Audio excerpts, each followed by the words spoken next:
All right, I want to take you to Paris right now. Measures taken to encourage more environmentally friendly policies there.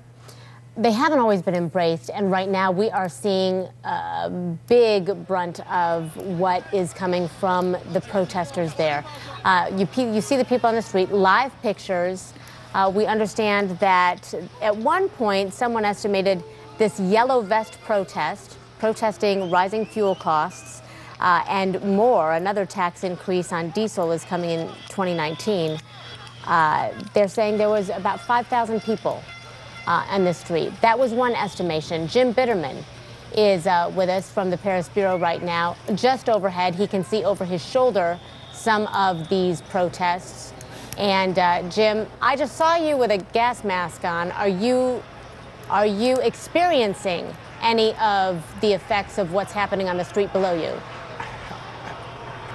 I certainly am, Christy. In fact, I have to apologize a little for my appearance because, in fact, we just got a huge blast of tear gas up here on the 6th floor. In any case, let me just show you what's going on in the streets below, and some of the tear gas is now clearing out.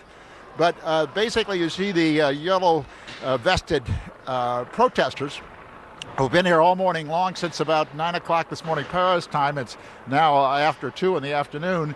And they've been basically building these barricades, and then the police are breaking up the barricades, and then they're coming back again and rebuilding them elsewhere along the Champs-Élysées. They were told that they could not protest on the Champs-Élysées, and as a consequence, the demonstrators that just encouraged them to, excuse me just a second, just encouraged them to come along and protest here. And so all afternoon long, they've been continuing this battle up and down the avenue.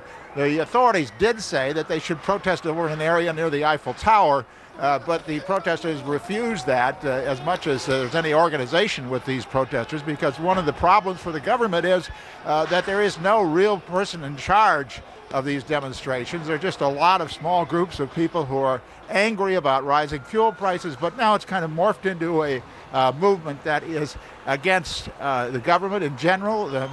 President Macron's approval rating and popularity has dropped to 25% according to the latest public opinion poll, and people are worried about high prices and all that sort of thing.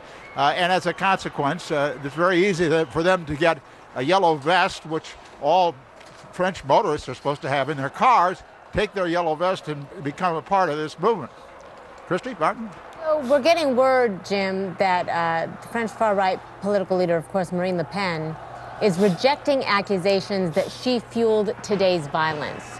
What do you know about these protesters? I mean, you just made the mention that there's no one person organizing it that you know of who the government could speak to, but what do we know about the people coming out here? And we're hearing that blast again. We've seen cars on fire. We see the water cannons going off there. Jim was being affected by the tear gas.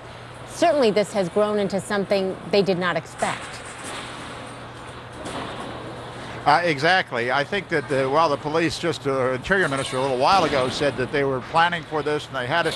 I was here this morning, and I know that at about 9 o'clock this morning, the demonstrators started to infiltrate the avenue. The police were nowhere to be seen, and as a consequence, they were able to take over the Champs-Élysées and stop traffic. So that part of it, I think, was a little bit of a fib as far as the government's concerned.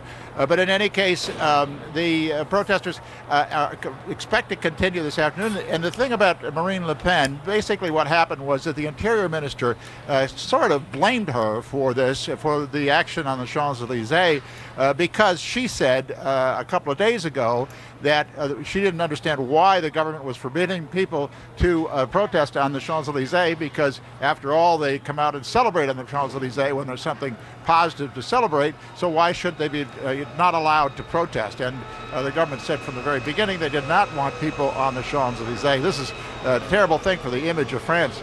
It was only about 2 weeks ago that the world's leaders were gathered here with President Macron, and they paraded up the avenue. So there's a big change since then. Oh, my goodness. All right, Jim Bitterman, take good care of yourself, sir. We're going to come back to you in just a little bit as we continue to watch what's happening there. Thank you. Thank you, Jim. And still to come, more trouble looms for President Trump.